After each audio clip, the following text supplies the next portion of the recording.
A igrexa de San Domingos de Bonaval, gótica do século XIV, é unha das xoias da arquitectura medieval que non debemos esquecer na nosa visita á cidade do Apóstolo.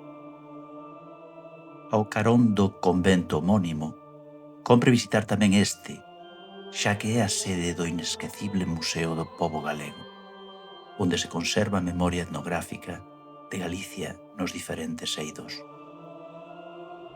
No Panteón dos Galegos Ilustres repousan os restos de persoeiros da nosa historia.